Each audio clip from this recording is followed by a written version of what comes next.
Atmosphère bon enfant, taquinerie et quelques colibés amicaux autour des plateaux de dames. Nous sommes ici dans l'univers des académiciens de jeux de dames de Gbedjro-Médé à Cotonou. On peut dire que tous les grands joueurs du Bénin ont pris par ici quand même pour se donner avec le niveau qu'ils ont aujourd'hui. On ne peut pas citer les clubs de jeux de dames au Bénin sans donner comme référence Gbedjro-Médé. Donc voilà pourquoi le nom est resté, continue d'être l'Académie Club de jeux de dames de Gbedjro-Médé. Ici, on retrouve des personnes d'un certain âge, certains jeunes, mais ils en ont tous plus ou moins dans la tête, car ce jeu appelle à la réflexion, mais surtout au sens de l'anticipation. Le jeu se joue sur un panneau de 100 cases, mais on joue sur 50 cases. Et par rapport à ça, le déplacement que tu veux faire anticipe déjà à quelque chose qui doit venir dans l'avenir. Donc, il faut chercher comment anticiper sur les choses pour pouvoir bien venir. Et nous avons eu la chance de rencontrer Thierry Tossa, l'un des qualifiés pour les prochains championnats nationaux. Nous avons passé le premier cap qui est les éliminatoires, qui s'est déroulé il y a pas longtemps, c'est les phases départementales.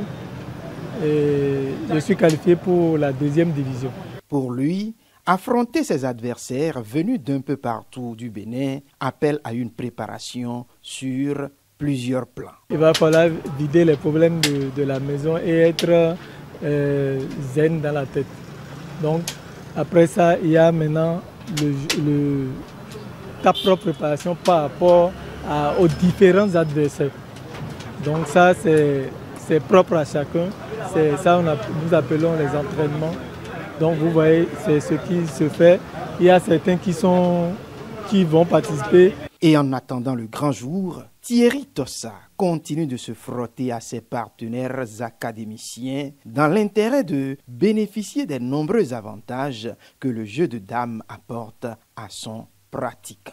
C'est un jeu où ça te donne la concentration, la mémoire, la bonne prise de décision et bon, en fait, ça guérit beaucoup de maux. Par exemple, comme l'Alzheimer, quelqu'un qui est malade qui joue au jeu de dames ne va pas souffrir de ces maux-là. Emmanuel Landé, pour sa part, pense qu'à travers ce jeu, on peut aussi révéler notre pays. Pas de jeu de dames, on doit quand même pouvoir parler du Bénin. Nous sommes encore loin. Donc mon conseil, c'est de dire à tous les jeunes qui se demandent est-ce que ce n'est pas un jeu dans lequel on va perdre de l'argent, on en voûte, parce qu'il y a beaucoup de tabous autour de ça. Donc je leur dirais non, c'est un jeu qui développe aussi l'intellect. Donc venons et révélons notre pays aussi à travers ce jeu. Alors ensemble, on peut s'y mettre à pousser des pions, à faire des dames et pourquoi pas à anticiper les problèmes de notre vie au quotidien.